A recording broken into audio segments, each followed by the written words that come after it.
Bonjour à tous. En mars 2018, une ancienne syndicaliste, Nicole Notat, et un ancien capitaine d'industrie, M. Sénard, remettaient un rapport qui s'appelait « Entreprise et intérêt général ». Ils le remettaient au ministre de l'économie. Et c'est ce rapport qui va servir de base au vote de la loi Pacte. La première lecture a été faite devant l'Assemblée nationale en octobre dernier. Elle sera présente au Sénat au mois de janvier. Et ce texte parle pour la première fois des entreprises à mission. Alors je dois vous avouer qu'il y a encore un mois, je n'avais jamais entendu parler des entreprises à mission. On va essayer de comprendre ce que c'est que ce terme d'entreprise à mission, que certains avaient déjà découvert de l'autre côté de l'Atlantique, les Benefit Corporation, les B Corp. Et l'objectif de ces entreprises à mission, c'est que ces entreprises ne cherchent pas à être les meilleures du monde, mais cherchent à être les meilleures pour le monde. Et ce rapport, qui a du sens, est en train de changer le paradigme des entreprises. Et ce qui est intéressant dans cette démarche, c'est que pour une fois, il ne vient pas des politiques. Il ne vient pas des décideurs politiques. Il vient des entrepreneurs et de ceux qui font le monde du travail. Et c'est peut-être ça la vraie révolution. Et la vraie révolution, c'est peut-être le fait que le monde va changer grâce aux entreprises. Le monde peut changer grâce aux entrepreneurs et non plus grâce aux politiques. C'est peut-être une réponse qu'on peut apporter à un monde en crise. En France, ce sont les gilets jaunes. Ailleurs, ce sont des votes erratiques. Et peut-être que les entreprises peuvent apporter aujourd'hui une réponse à travers les entreprises à mission. Et pour répondre à cette question du sens de l'entreprise, qui est adressée partout dans le monde, nous avons 4 témoins, alors j'allais dire exceptionnels, mais on l'a déjà dit au tour d'avant, mais ceux-là, ils sont encore plus exceptionnels. Je vous demande d'accueillir Pierre-Yves Fréminet, qui est entrepreneur et administrateur de l'APIA. Nous avons quelqu'un qui nous vient aussi d'Allemagne, qui s'appelle Boris Kartaos. Peut-être que son nom ne vous dit pas grand-chose, mais son syndicat va vous dire quelque chose. Boris est un des responsables d'un des plus grands syndicats, d'un des plus efficaces syndicats, le syndicat IG Metall. Boris Kartaos de IG Metall Allemagne.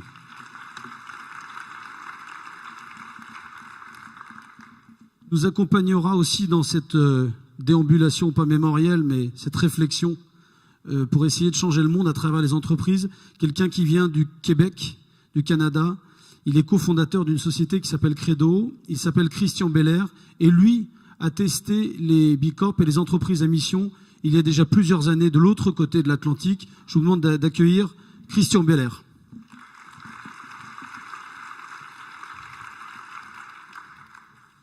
Pour représenter une grande entreprise française qui emploie plus de 400 000 personnes dans le monde, qui nourrit sans doute vos enfants, qui nourrit dans les prisons, qui nourrit dans les cantines, dans les restaurants d'entreprise. Philippe Ponnoura est directeur institutionnel de Sodexo France et lui aussi a fait l'expérience de l'entreprise à mission. Et enfin, le dernier témoin qui nous rejoint pour cette table ronde, c'est Guillaume de Vévrotte. Il est directeur du développement durable et de l'innovation de Pixelis. Il est un des ambassadeurs mondiaux de B Corp et fondateur de Sustainable Brands Europe. Guillaume, bienvenue.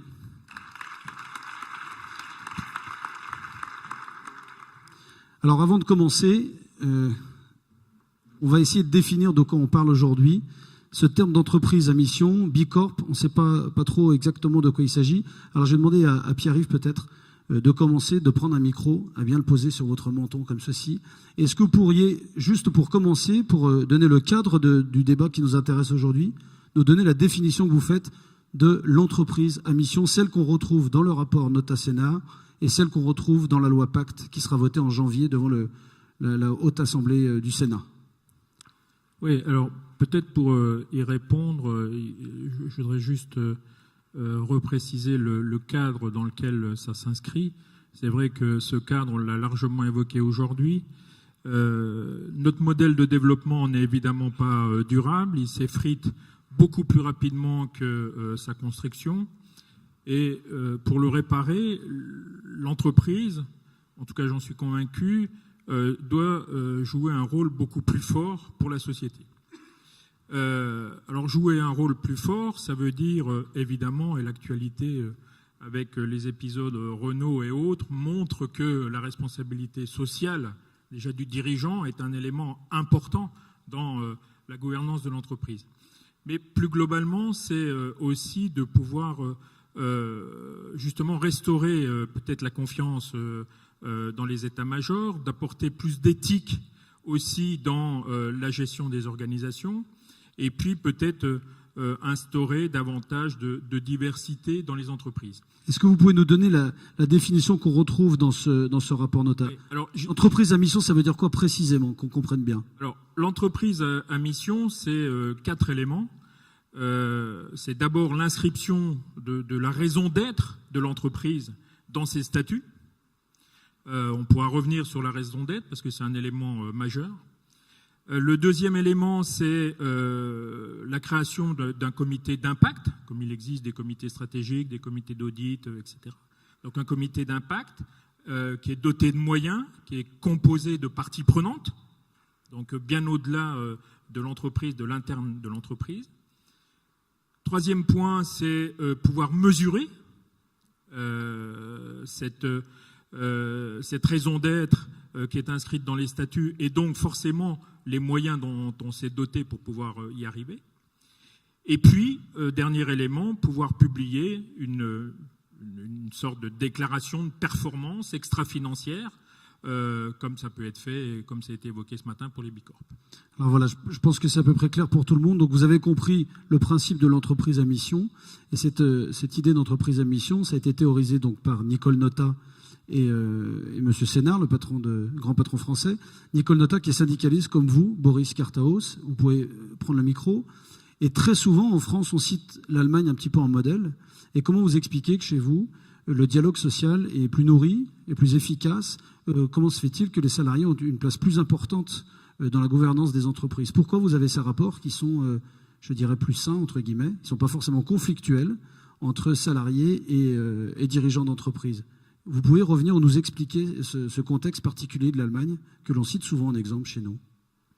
Oui, d'abord, je suis un peu étonné que la relation entre le syndicat et le patronat ne soit pas conflictuelle, parce que mon quotidien est différent. Ça doit être une idée particulièrement française. Mais en ce qui concerne la gouvernance, il est vrai que nous avons depuis les années 70 une loi en Allemagne qui prévoit que chaque entreprise qui emploie plus que 2000 personnes doit avoir la moitié des sièges du conseil de surveillance, doit le prévoir pour les représentants des salariés. Donc cela fait que dans les conseils de surveillance des grosses entreprises, il y a aussi une représentance des salariés. L'employeur, donc le capital, a toujours la double voix, donc ce n'est pas le socialisme, mais il y a une représentance qui aide aussi à légitimer les décisions qui seront prises par les entreprises. Donc il y a beaucoup moins de surprises et, par exemple, la décision de fermeture d'un site fera objet de discussions au conseil de surveillance et sera probablement limitée ou il sera bien clair qu'elle est économiquement inévitable, mais on discute en avance son impact social. Donc il y a une place importante des salariés, vous en parlez, mais dans le monde qu'on est en train d'imaginer ici avec des Canadiens, avec... tout à l'heure, nous avions des gens qui venaient des États-Unis ou d'autres pays. Ce nouveau capitalisme qu'on est en train de réformer, qui est plus horizontal qu'il n'était vertical, vous parlez des années 70, mais si on se projette dans l'avenir, quelle est la place des syndicats dans un monde plus horizontal où des salariés sont plus responsabilisés? Vous n'avez plus de rôle à jouer dans ce monde-là. Je ne suis pas sûr si on peut appeler un système où il n'y avait pas un déséquilibre de pouvoir entre les salariés et le patronat, encore un système capitaliste. Mais si l'idée idéale deviendrait la réalité, qu'il n'y a plus des rapports de pouvoir, oui, c'est vrai, là, le syndicat perdra son rôle, car son raison d'être, c'est juste de récompenser le défaveur économique et social qu'il y a le salarié par rapport au patronat, celui qui dispose des moyens de production. Avec un peu de malice, on pourrait dire que votre collègue Nicole Notat, que vous appréciez par ailleurs, a scié la branche sur laquelle elle était assise en rendant ce rapport?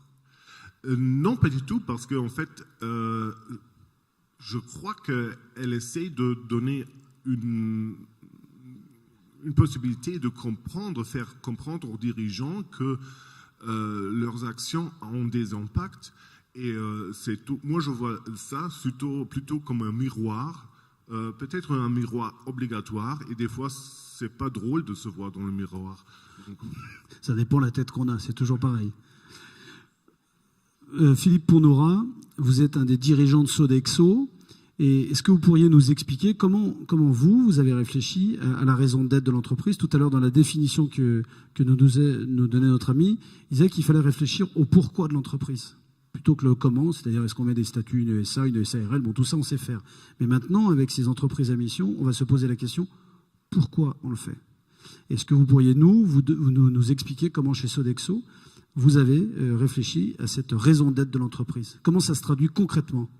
En fait, vous me demandez de donner la recette, système, et de le faire avec loyauté, sincérité, et en acceptant d'observer avec objectivité les contradictions qui ne manquent pas d'apparaître.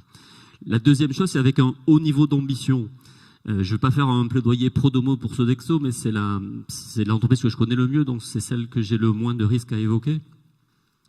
En 1966, Pierre Bellon crée Sodexo, et son métier... C'est dans un hangar à Anchois, il décide de créer une cuisine pour restaurer des gens à partir du moment où ils sont ensemble pour prendre leur repas. Et il s'est dit, mais il y a plein de gens qui vont vouloir faire à manger. Donc on va essayer de doter l'entreprise d'une mission, d'une vocation. Et cette vocation, ce sera d'améliorer la qualité de vie des hommes et des femmes en contribuant au développement économique, social et environnemental des régions, des pays dans lesquels on va exercer. Il a dit en 1966, à l'époque où la qualité de vie, c'était un mot qui n'existait pas, et où l'empreinte que l'on laisse à un territoire, je pense qu'il y avait peu de gens qui s'intéressaient à ce sujet-là. Donc l'importance de la raison d'être, c'est aussi de projeter l'entreprise vraiment sur le long terme, de lui donner une singularité de positionnement sur son marché par rapport à sa concurrence, et de créer un socle fédérateur pour ses collaborateurs. Merci beaucoup. Guillaume de Vévrotte, vous travaillez beaucoup avec des startups, vous travaillez avec des entreprises qui sont en création. Est-ce que vous pouvez nous dire, de votre côté, vous êtes un des missionnaires du Bicorp aujourd'hui un peu partout dans le monde, partout où vous allez, vous essayez de convaincre les gens de passer au Bicorp. On convainc les gens. Convaincre. On ne sait pas, on les convainc. Voilà, vous allez les convaincre. Vous avez les 3 minutes de gloire, c'est comme ça qu'on disait à la radio. Est-ce qu'en 3 minutes, vous êtes capable de nous dire pourquoi, aux entrepreneurs qui sont là, aux décideurs économiques, pourquoi il faut passer aux entreprises à mission, pourquoi il faut basculer dans le Bicorp? Alors, dans le Bicorp, je sais pas, c'est une façon de faire. Il n'y a pas de perfection. Enfin, vous voyez, moi, je parle d'entreprise à impact. J'ai une bouteille en plastique à mes pieds. Voilà, il n'y a pas de perfection. Après, il y a un mouvement qu'on lance. Il y a une façon de faire. Il y a un projet dans lequel on inscrit les gens. On parle souvent de boîtes comme Patagonia, par exemple, qui sont extrêmement engagées, qui sont les founding members des Bicorp, qui sont des boîtes qui sont pratiquement des ONG devenues entreprises. Mais en fait, quand on y réfléchit... Juste expliquer Patagonia, donc c'est une entreprise qui fabrique des vêtements de ski d'hiver. Oui, et ils ont fait tellement de choses, mais entre autres, par exemple, ils font de la publicité pour expliquer aux gens qu'il ne faut pas qu'on achète leurs produits. Ils créent des mouvements de consommateurs pour que les gens apprennent à s'échanger et à réparer leurs vêtements. Ils ferment leur site internet pour le Black Friday, ou alors ils donnent tout à des œuvres. Ils font ce genre de choses. Ils donnent 10% de leur chiffre d'affaires chaque année à des œuvres caritatives.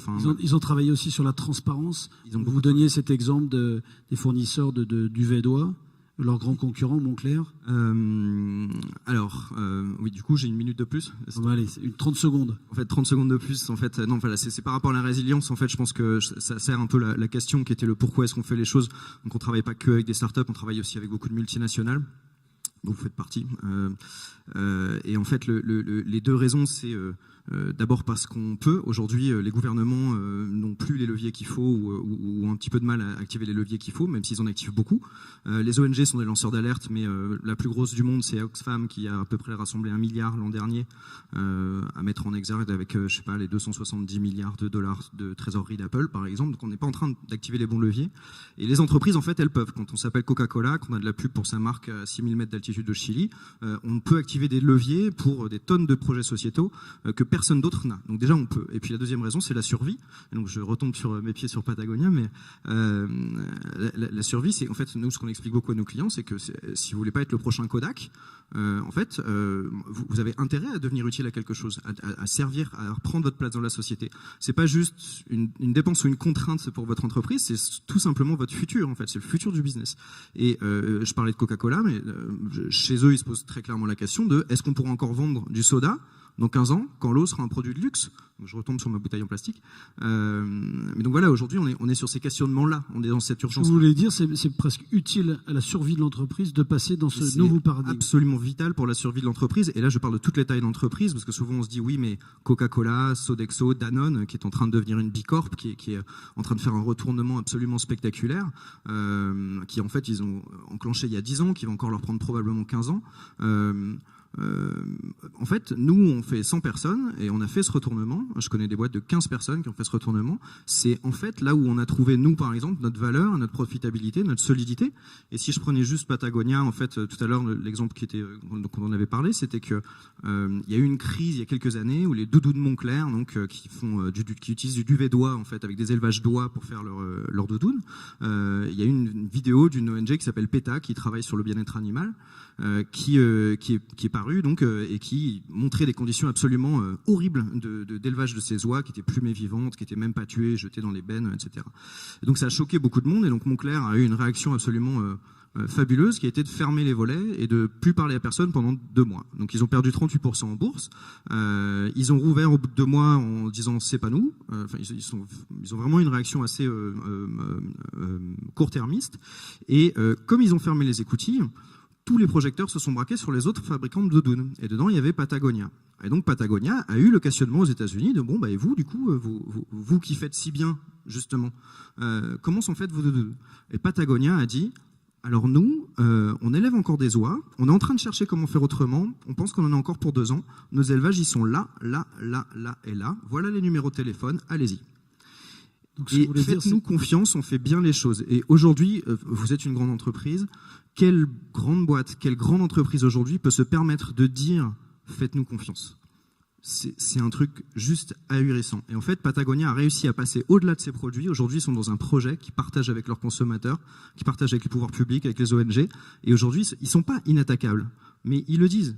Ils disent, voilà, on n'est pas inattaquables, mais au moins, vous avez confiance dans notre projet. Vous savez que si on a fait des bêtises, c'est des erreurs et on va les corriger et on avance ensemble. Donc la transparence qui est une des bases de ce nouveau mode de gestion des entreprises. On va en parler aussi avec vous. Christian Belair, vous arrivez du Québec. Et avant de venir ici, j'ai un petit peu regardé qui était Christian Belair. J'ai vu que vous aviez monté Credo, c'est je crois en latin, c'est ça. Et j'ai vu que vous croyez en la prospérité. Et alors ce que je voudrais vous demander, c'est vous qui avez fait l'expérience des Bicorp, des entreprises à mission au Québec, est-ce qu'on peut allier la prospérité et cette nouvelle façon de diriger les entreprises? De premier abord, on a l'impression que c'est antinomique. Vous croyez toujours à la prospérité ou pas? Oui, tout à fait. Je crois à l'équilibre entre la responsabilité sociale, environnementale et les bénéfices aux actionnaires. Je pense qu'il y a un équilibre entre les trois piliers du développement durable. Puis, on a toujours les mêmes critiques. Quand on va tomber dans le développement durable, ça va être moins rentable, il va y avoir plus de risques, ça va être plus compliqué. Les études ont démontré depuis plusieurs années que c'est tout à fait l'opposé.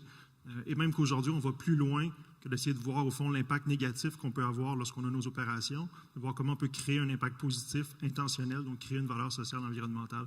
Je pense que l'hypothèse derrière B Corp, c'est pourquoi ça qu'on soutient le mouvement, c'est que pour nous, la meilleure entreprise au monde, c'est la meilleure entreprise pour le monde.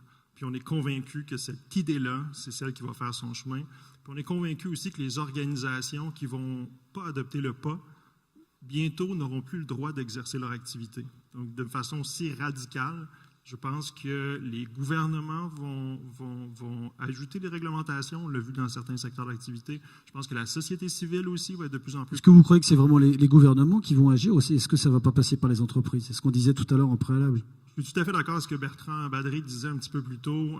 C'est vraiment issu d'une collaboration. Par contre, pendant longtemps, On a mis la responsabilité dans les mains des gouvernements, dans la société civile. Et ce qu'on s'aperçoit, c'est que les entreprises ont une grande part de responsabilité, tant au niveau de leur impact négatif que leur capacité de faire des changements sociaux et environnementaux. Et donc, les entreprises deviennent des acteurs clés dans les changements qu'on veut effectuer. Puis toute la question des changements climatiques l'a mis au jour dans les derniers mois et années. Au Québec, ça fait 2 ans que vous êtes lancé dans l'aventure du B Corp, donc vous avez un peu de recul par rapport à nous. Vous n'êtes pas loin du berceau du capitalisme dont on parlait tout à l'heure. Ce double regard entre le capitalisme américain, qui est pas loin, anglo-saxon, dont vous faites partie, et puis votre expérience des 2 ans. Qu'est-ce que vous pouvez nous dire à nous, là, qui sommes en train d'essayer de découvrir avec 2 ans de recul? Quels sont les premiers bilans que vous faites sur ces nouveaux types de gouvernance? C'est en train de devenir une tendance, B Corp. C'est à la mode ces temps-ci. Je pense que les premières personnes, je vois Annie de Baléco qui est devant moi, je pense que les premières organisations qui ont été dans B Corp l'ont fait vraiment intentionnellement. Les valeurs étaient au rendez-vous. Maintenant, de plus en plus, B Corp, comme je dis, est une tendance, c'est à la mode. Donc, on va voir comment la certification aussi va être capable de s'adapter puis de rester ancrée sur la raison d'être qui était celle du B-Lab au départ. Maintenant, je pense qu'effectivement, ça nous challenge, ça nous met au défi beaucoup parce que du point de vue de l'entreprise privée, nécessairement, il y a toujours cette pensée du bénéfice pour les actionnaires. Et donc, comment, lorsque je décide d'agir au niveau de mon impact social, environnemental, ça peut affecter mon bénéfice et comment les actionnaires peuvent revenir contre moi comme CEO. Et donc, ça fragilise les CEO, ça fragilise les équipes de direction avant B Corp. Et donc, B Corp vient un peu, pour ma part, sécuriser et donner une plus grande marge de manœuvre aux équipes de direction. C'est là le plus grand changement. C'est là le plus grand changement. Qui est plutôt positif. Qui est tout à fait positif. Tout à fait positif, mais encore aujourd'hui, B Corp, on le voit, Danone a mis l'éclairage sur B Corp, mais encore aujourd'hui, c'est 3000 B Corp dans le monde, c'est 25 pour le Québec. C'est encore un mouvement qui est émergent. Les grandes entreprises vont amener B Corp à être plus connues. Mais encore aujourd'hui, et c'est pas la panacée. Moi, j'adore B Corp, puis on travaille beaucoup avec le B-Lab, on représente au Québec, mais c'est pas la panacée. Dans ce sens que la réflexion profonde sur son impact social et environnemental va au-delà de la certification B Corp. B Corp aide à faire cette réflexion-là. Le questionnaire en ligne que les gens peuvent remplir, d'ailleurs, n'importe quelle organisation peut aller sur le site du B-Lab présentement, répondre aux 200 questions, voir son score, être capable de voir où elle peut s'améliorer. Elle peut aller voir des exemples de ce qui se fait dans d'autres B Corp. Donc, ça aide, c'est pédagogique, il y a un aspect ludique même à remplir le questionnaire pour le B-Lab, mais ça évite pas la question de fond, de la raison d'être des organisations, la contribution que les organisations peuvent avoir. Ce changement-là, il va beaucoup au-delà de B Corp. Mais alors du coup, si jamais tout le monde se met à faire du B Corp, ce qui est tant mieux, et des entreprises à mission, ça devient même plus un avantage concurrentiel.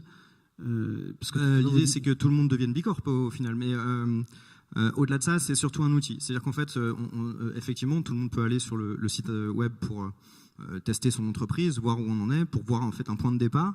Je vous cache pas qu'un Danone qui arrive sur ce genre de questionnaire, au début, je pense qu'il change de couleur. Il y a vraiment beaucoup de choses un peu intéressantes dessus. Et puis Danone, c'est une entreprise cotée, donc il va falloir qu'ils changent leur statut dans tous les pays où ils sont. Ils l'ont fait aux États-Unis, ils sont devenus fort bénéfiques. Je pense qu'en termes boursiers, c'est très risqué ce genre de démarche, mais bon, ils l'ont fait. C'est une tendance, je confirme. Ça a été décrit par The Fast Company comme le plus gros mouvement business depuis 20 ans. Donc c'est que 3000 entreprises, mais c'est 3000 entreprises qui sont très actives, c'est une communauté. Et nous, on peut en parler parce que quand on s'est transformé nous-mêmes, parce qu'on a libéré l'entreprise, on est devenu un peu dingue. On a ouvert une transparence complète. Alors maintenant, les gens s'accordent eux-mêmes leurs augmentations. Enfin voilà, on essaie des trucs complètement idiots. Et en fait, tout ça n'a pas de modèle. En fait, il n'y a pas de modèle. C'est un truc hyper important à comprendre. Il n'y a pas de modèle. Il y a beaucoup de charlatans qui conseillent plein de gens pour dire voilà, tu vas te transformer comme ça, mais il n'y a pas de modèle. Et donc en fait, chaque entreprise doit bâtir le sien. C'est ça qui va prendre 15 ans à Danone, c'est qu'ils doivent bâtir le Danone B Corp. On apprend à marcher en marchant. Exactement. Et donc une communauté, c'est juste vital pour faire ça. Vous êtes en train de le faire vous chez Sodexo. Est-ce que vous pouvez nous donner un exemple concret? Je pensais au marché de la Tour Eiffel que vous avez remporté. Une grosse entreprise comme la vôtre a remporté un marché en changeant son paradigme et sa relation aux fournisseurs. Est-ce que vous pouvez nous raconter en quelques minutes cette aventure incroyable qu'a menée Sodexo à un endroit très symbolique, puisque c'est le marché de l'alimentation de la Tour Eiffel.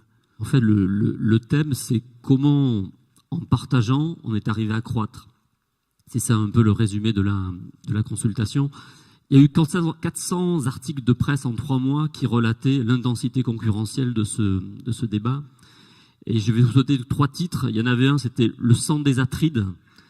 Le deuxième, c'était L'appel d'offres de la décennie. Et le troisième, c'était Le combat des titans. Et l'un des administrateurs du conseil d'administration de la société d'exploitation de la Tour Eiffel, qui allait attribuer le marché, avait dit que c'était 2 TGV remplis de nitroglycérine qui allaient à pleine vitesse se heurter de plein fouet. Et donc, moi qui j'étais à bord du train, j'ai essayé de trouver s'il y avait un aiguillage différent ou mettre une énergie différente dans la motrice. Et comme le disait notre ami, à la Tour Eiffel, vous avez des restaurants gastronomiques, étoilés Michelin, vous avez une brasserie, et puis après, vous avez un immense potentiel qui est la vente à emporter. C'est finalement tout ce que les gens viennent consommer quand ils visitent le monument. Et on avait un enjeu, vu que là c'est l'heure du goûter, je peux l'évoquer, autour de la pâtisserie. Et chez Sodexo, nous avons parmi les maisons, la maison Le Nôtre, qui est peut-être le plus grand pâtissier du monde, et d'ailleurs la meilleure pâtissière du monde vient d'être élue, et elle est salariée de Le Nôtre. Et on s'est dit, c'est vachement simple de demander à Le Nôtre de faire toutes les pâtisseries salées, sucrées pour les 7 millions de visiteurs de la Tour. Et on s'est dit, et si finalement on renonçait à ce qu'on sait faire, renonçait à ce sur quoi nous avons la marge pour le confier à des tiers, et ce n'est pas à sous-traiter quelque chose qu'on ne sait pas faire, c'est sous-traiter quelque chose dans laquelle on pense exceller. Et donc, c'est un changement complet de mindset. Et donc, ce qu'on a fait, c'est qu'on a choisi, dans les 20 arrondissements de Paris, 250 artisans à qui on leur a proposé de faire de la Tour Eiffel la vitrine des vitrines de Paris. Et on a fait ce choix en disant, vous allez avoir la meilleure tarte aux figues, peut-être du 12e arrondissement, mais c'est pas uniquement on veut qu'elle soit bonne à manger, on veut aussi que vous nous indiquiez en quoi le choix des matières premières que vous faites fait de votre tartelette la meilleure, en quoi les choix que vous faites sur l'apprentissage fait que votre boulangerie est en ce sens la meilleure. Et en faisant ce partage de valeurs, on est arrivé à obtenir dans la tête de notre décideur un changement de paradigme où finalement ils ont compris que ce projet était ni plus ni moins que ce qu'est la Tour Eiffel. C'est-à-dire une force d'attraction absolument unique et une force de redistribution absolument unique. Quelle a été la réaction du consommateur, du fournisseur ? La réaction du consommateur, c'est un gage de qualité parce que vous allez délocaliser chez des sachants à des petites échelles un volume qui est considérable. Dans la tête du décideur, notre offre, c'était tout commence par le partage. Donc c'était la traduction de la philosophie qui était la nôtre. Dans la tête du fournisseur, ça a été une vraie chance. Parce que l'on est allé un peu plus loin en lui disant, c'est vous qui allez déterminer les quantités que vous pouvez nous livrer et la durée dans laquelle vous voulez vous engager. Alors qu'habituellement, c'est l'inverse. Il me faut 500 tartelettes du 1er avril au 30 mai. Et on s'est dit, mais si on fait ça, le jour où on va le débrancher le 30 mai, parce qu'on va passer aux figues ou à la rhubarbe, comment le gars, ça ne devient pas une mauvaise nouvelle, le fait d'avoir été fournisseur officiel de la Tour. Et puis le dernier... Fournisseur ? On parlait des fournisseurs, oui. Donc, et ensuite, les consommateurs. Oui. Consommateurs satisfaits par la qualité et les collaborateurs extrêmement fiers que leur entreprise ait fait ce choix, aussi quelque part iconoclaste, que de renoncer à quelque chose qu'on sait faire pour l'offrir à d'autres. Ça fait penser à la phrase qu'on apprenait dans les écoles de commerce, tout ce qui n'est pas vendu est perdu. On pourrait dire tout ce qui n'est pas partagé est perdu. Enfin, en tout cas, aujourd'hui, si vous interrogez des gens dont je ne fais pas partie, qui sont des dieux du marketing digital, on vous dit tout ce qui n'est pas partagé n'existe pas. Tout à l'heure, pendant que la banda était là, il y a plein de gens qui ont pris avec leur téléphone des photos de la banda et je suppose qu'ils l'ont envoyé à plein de potes. Donc c'est tout ce qui n'est pas partagé n'existe pas. Alors, on va dire que tout ce qui n'est pas partagé est perdu. Vous vouliez réagir, notre ami québécois, parce que là c'est un monde idéal que vous nous dépeignez. On imagine la Tour Eiffel, le joli boulanger, la farine, tout ça c'est beau, des figues, vous l'avez dit avec l'accent, des figues. Mais je crois que vous vouliez le challenger. Vous m'avez dit, alors je vais vous dire ce qui s'est passé en off. Il m'a dit, tu crois que c'est possible de challenger un petit peu Sodexo là? Alors je vais vous laisser le challenger parce que il m'a dit son monde idéal. Moi je connais une autre version en Angleterre. Alors c'est quoi cette autre version? Non mais je suis un éternel positif, un éternel optimiste, mais n'empêche que je suis critique aussi. Et ce que j'apprécie dans l'expérience de Sodexo, c'est que la plupart des entreprises encore aujourd'hui se contentent d'actions philanthropiques, donc de donner une partie de leurs bénéfices, de faire des actions de responsabilité sociale d'entreprise au niveau de leur opération. Et à ce moment-là, on essaie de limiter l'impact négatif qu'on peut avoir.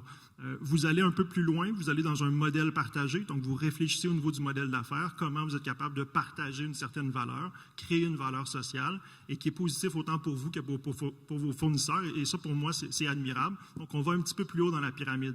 Là où je voulais challenger, c'est que je crois qu'on peut aller au niveau de la gouvernance. Je crois qu'on peut aller encore un peu plus loin au niveau de la raison d'être. Je crois il y a 1 an, je travaillais avec un projet dans les écoles, avec des chefs cuisiniers. Puis, il y a un des chefs qui me donnait, à titre d'exemple, il dit, quand j'arrive à l'école, il y a toute la cafétéria et ensuite, il y a un espace, c'est marqué menu santé.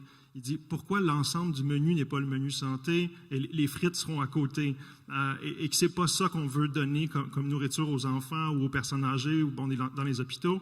Et c'est ce que je trouve intéressant quand on va un peu plus loin dans la raison d'être, c'est de dire, pas nécessairement, je pense à mon impact peut-être négatif, mais comment je peux créer un impact positif et donc de dire, si je regarde les forces stratégiques de mon organisation, les forces que j'utilise quand je réfléchis à mon développement des affaires, donc comment je vais me positionner dans le marché, comment je peux utiliser cette force d'être un des principaux joueurs dans le secteur alimentaire pour travailler sur des enjeux, oui, la faim, parce que c'est un des enjeux importants sur lesquels vous travaillez, mais la question de la saine alimentation aussi, et donc de voir comment des différentes problématiques sociales et peut-être même environnementales, en tout la question aussi de la vaisselle, etc., tout ça, donc comment on peut devenir un acteur important pour jouer. Donc j'ai l'impression qu'il y a une progression chez Sodexo, on est à l'époque du modèle d'affaires, mais comment on peut aller vraiment un peu plus loin dans la gouvernance, dans la raison d'être. Je pense qu'il y a possibilité. Et tantôt, quand j'ai dit, je parle rapidement, j'essaie d'avoir un maximum de temps, et tantôt, quand j'ai dit que B Corp n'était pas la panacée, B Corp est exceptionnel. Je ne voulais pas dire qu'il ne faut pas aller vers B Corp. Je pense que même Sodexo, peut-être que dans la voie comme Danone d'aller vers B Corp. Il y a beaucoup de choses. Je ne sais pas si c'est un objectif pour nous d'atteindre ça ou si même on peut se targuer de ça, mais j'aurais des dizaines d'exemples qui seraient éligibles au processus. Aujourd'hui en France, je ne sais pas si vous avez vu les états généraux de l'alimentation avec le développement du bio et des signes officiels de qualité dans la restauration collective. Nous, on a fait le choix d'accompagner les agriculteurs à la conversion vers le bio en leur payant au prix du bio ce qui n'est pas encore bio pour les inciter à le faire. Parce que sinon, on sera obligé de recourir à l'import. Alors, je ne sais pas si ça, c'est éligible, mais en tout cas, c'est bien la philosophie qui est la nôtre. Et c'est pour ça qu'on a en moyenne des fournisseurs que l'on regarde pendant 10 ans. Mais je dirais, je vous parle de Sodexo parce que c'est la boîte que je connais, mais on est assez nombreux à être conscients qu'on ne peut plus être une entreprise qui gagne dans un écosystème qui perd. Voilà, ça, c'est plus possible. Et deuxième chose, nous, on est une entreprise de service, et pendant longtemps, on s'est pas limité, mais en tout cas, on pensait que notre performance, c'était de faire bien les services qu'on nous confie. La nouvelle frontière de notre performance, c'est de faire du bien par les services qu'on l'on preste. Voilà. On parle des entreprises. Merci beaucoup pour cet échange. Donc vous avez noté, c'est bien mais pas top. C'est parce qu'il est allé en Angleterre, hein, c'est parce qu'il y a des blancs. On va parler un petit peu de ceux qui font l'entreprise, les salariés.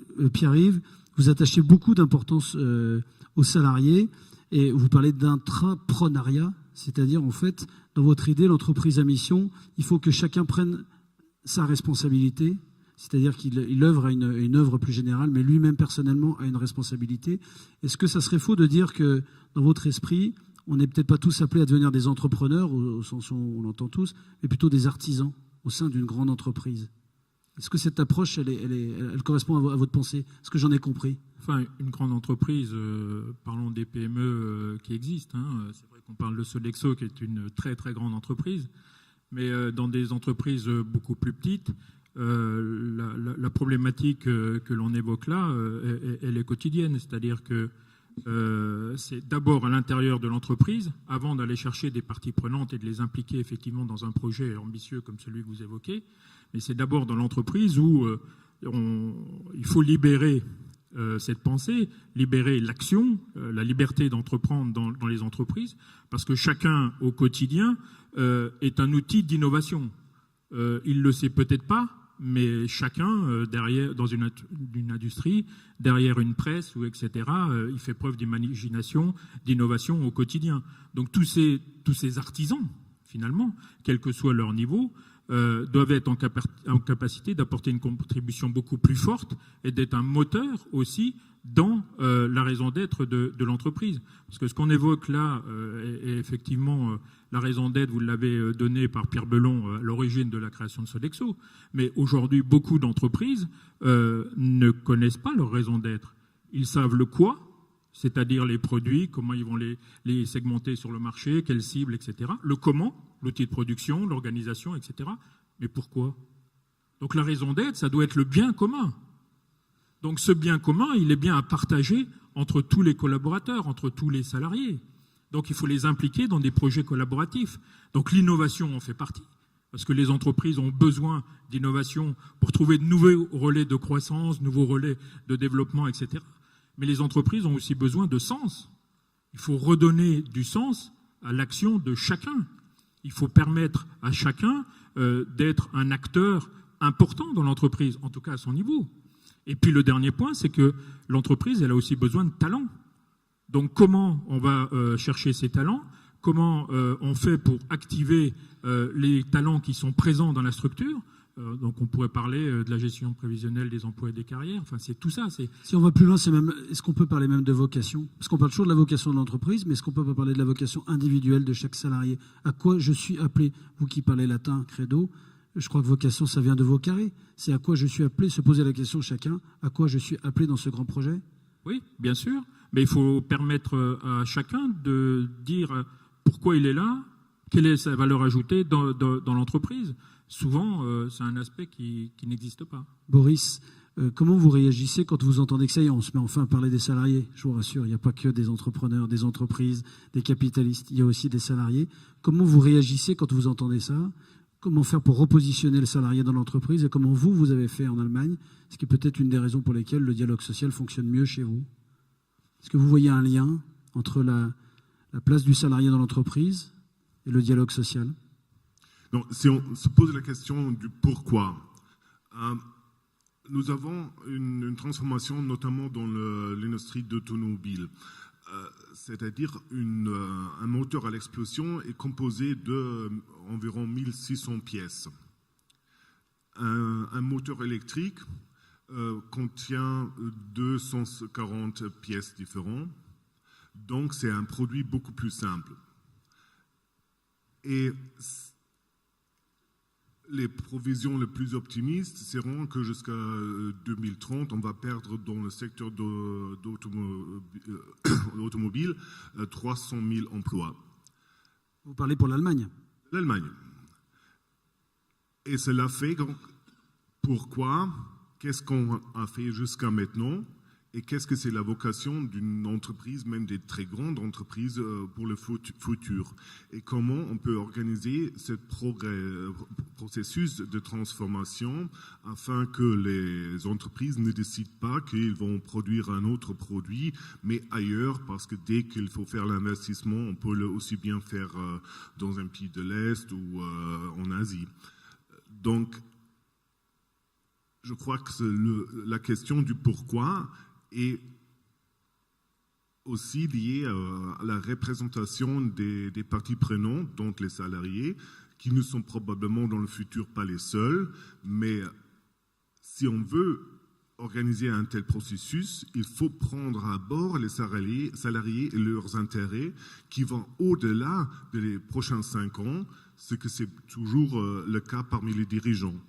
Donc, et avec la fameuse cogestion allemande, on a un modèle qui n'est pas parfait, mais qui permet plus d'organiser un dialogue qui assure que tous les parties prenantes seront entendus. On pourrait le prendre comme missionnaire avec vous pour convaincre les gens. Juste une dernière question, Boris. Vous avez des échanges avec les syndicats français? Alors, vous m'avez dit pas de... Je ne vais pas vous dire celui que je préfère, donc on n'en parlera pas publiquement, mais je le sais, moi, il me l'a dit.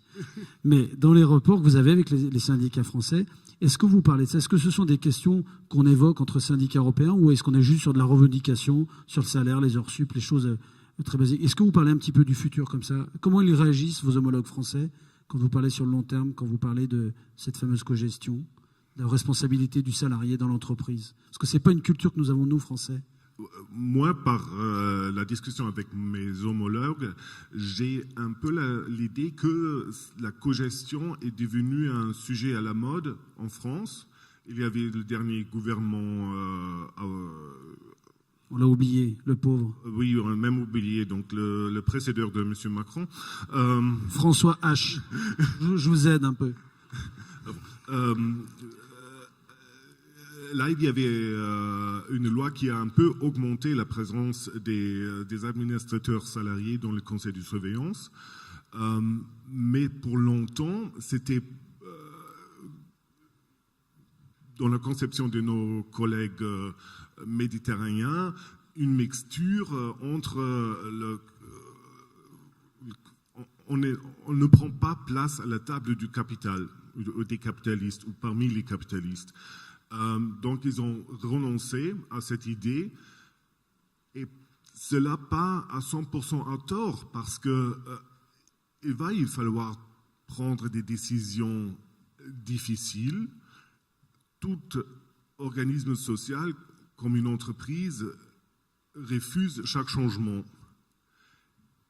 Et si on a le défi d'une transformation du secteur de l'automobile en Allemagne, ça crée aussi des tensions parmi les salariés. Il y a des gens qui sont menacés, donc il y a aussi des débats dans le syndicat, mais il faut aussi bien que cela est amené au conseil de surveillance. Christian, je vous ai vu réagir quand votre voisin a dit il y a des tensions, il y a des résistances au changement. Comment ça se passe au Québec, puisque vous avez commencé déjà depuis 2 ans?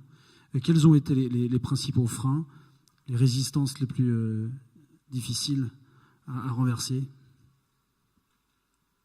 Les résistances, je pense que vous l'avez mentionné tantôt, je pense que c'est plus au niveau de la peur, de la perception, de l'absence de communication ou de connaissance des enjeux. Quand on parle d'impact social, de notre côté, la façon simple qu'on l'explique aujourd'hui, c'est une intention plus une mesure.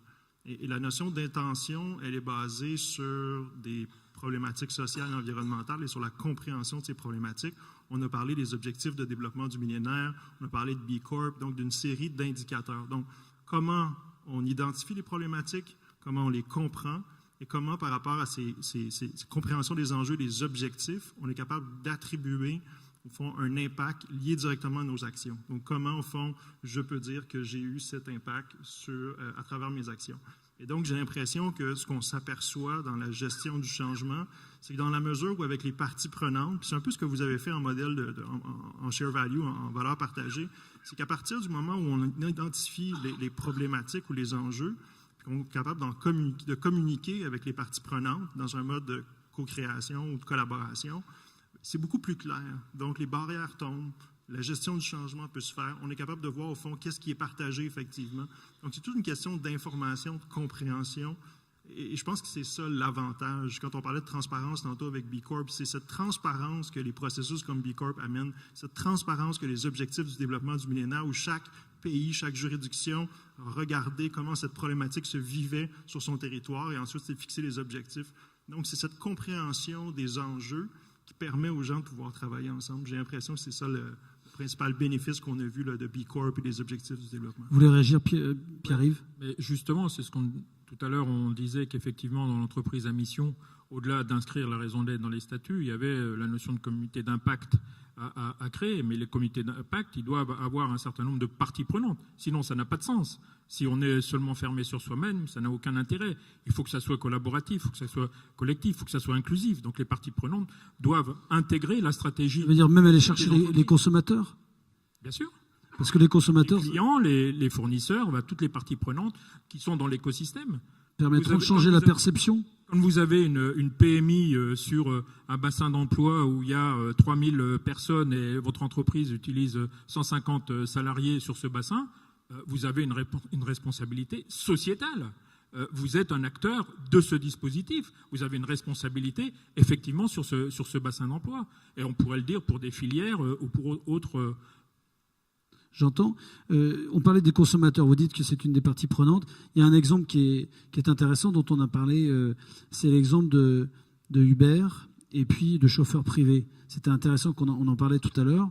Uber et chauffeurs privés qui assurent le même service. Il y a la même petite bouteille d'eau, Il y a la même berline noire, le même monsieur qui vous offre et qui est très gentil avec un grand sourire et qui conduit en tenant son téléphone, pareil.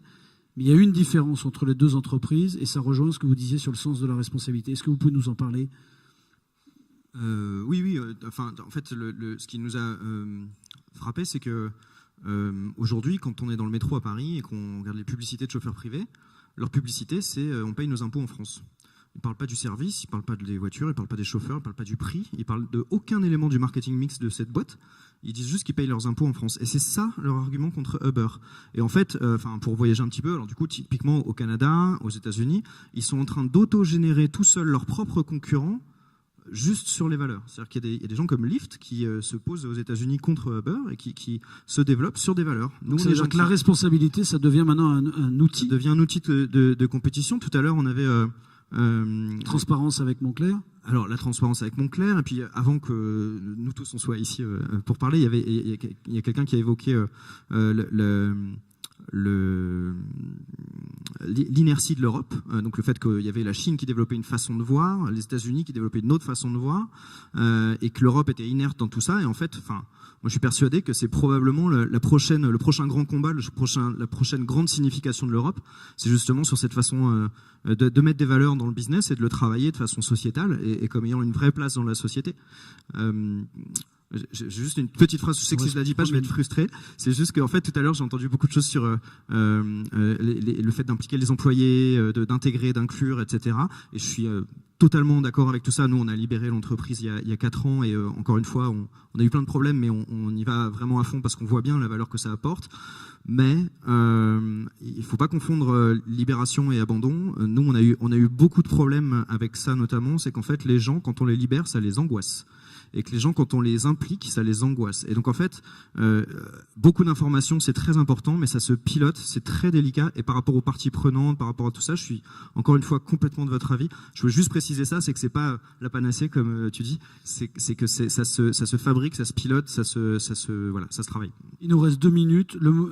Si vous aviez un message à passer aux plus jeunes générations qui sont là, j'en profite pour remercier tous les jeunes qui vous accueillent, qui sont derrière, qu'on voit pas, qui sont dans l'ombre. Ils mériteraient peut-être un applaudissement. Si vous aviez un message à passer à ces jeunes étudiants, et même aux moins jeunes que nous sommes, en un mot, 20 secondes. En un mot, c'est que la raison d'être, elle n'est pas à être écrite pour faire plaisir ou pour faire beau. Elle est juste là pour être efficace et durable. À vous-même, Guillaume. Moi, du coup, je vais essayer d'angler le truc juste sur ceux qui montent, par exemple, une start-up, essayer de servir à quelque chose. Aujourd'hui, nous, on travaille notamment avec des gens en Californie qui financent des start-up, les fameux qui font des chèques de 500 000 € sur des coins de table, juste sur des idées de machines à jus. Ces gens-là, aujourd'hui, commencent à vraiment se lasser. Ils ont beaucoup trop de projets, beaucoup trop de choses qui se passent. Et aujourd'hui, la compétition réellement se passe sur l'impact sociétal et sur ce à quoi ça va servir aux autres. Réfléchissez au sens de votre entreprise avant de la monter, c'est ça ? Exactement. Christian ? Il y a un challenge. Vous avez 20 secondes pour... 20 secondes. Je pense que les entreprises peuvent faire énormément pour changer le monde. Je pense qu'on avait tous ce souhait-là, étant plus jeune, de changer le monde. Je pense qu'aujourd'hui, en entreprise, on parlait de sens. Il y a toujours la possibilité de le faire. Et je pense que de partir avec des objectifs comme ceux du développement du millénaire, se poser la question comment on peut contribuer activement à s'attaquer ou à résoudre certains de ces enjeux et voir au niveau de nos opérations comment on peut faire une différence. C'est là où on va faire le plus gros. Ce n'est pas les sous qu'on donne en philanthropie ou autre. Il y a ça, c'est important, mais vraiment dans l'activité quotidienne. S'engager Dans la raison d'être qu'on a quand on se lève le matin, quand on va travailler, quand nos enfants nous posent plein de questions, pourquoi, et que nous, on arrive au travail, on se pose les pourquoi. Donc peut-être un peu plus de pourquoi au travail. Il faut qu'on soit des enfants qui s'engagent. Voilà. Boris éloignez-vous de vos balance sheets et parlez avec vos salariés. Merci Boris, c'est simple, c'est efficace. Moi, je voudrais juste dire que l'entreprise, c'est un lieu d'engagement. Et les générations actuelles sont très engagées, donc elles leur sont ouvertes pour pouvoir rénover les entreprises. Alors juste pour conclure, allez, je suis désolé. 17 secondes. C'est un demi-mot. C'est juste que, en fait, par rapport aux générations futures aussi, on en a beaucoup parlé tout à l'heure. Je veux juste rassurer un peu tout le monde sur ça. Il y a une étude d'Elan Edelman qui est sortie vendredi matin, qui s'appelle Earn Brand, qui travaille sur justement la place des marques dans la société.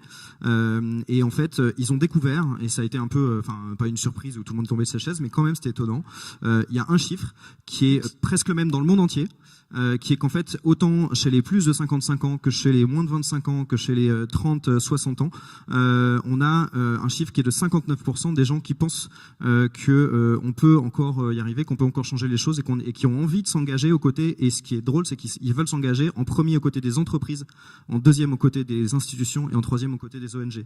Et enfin, moi, de réflexe, j'aurais pensé le contraire. Donc, voilà. Juste pour finir, je vais vous raconter une petite anecdote qui s'est passée pas très loin d'ici, il y a 1000 ans.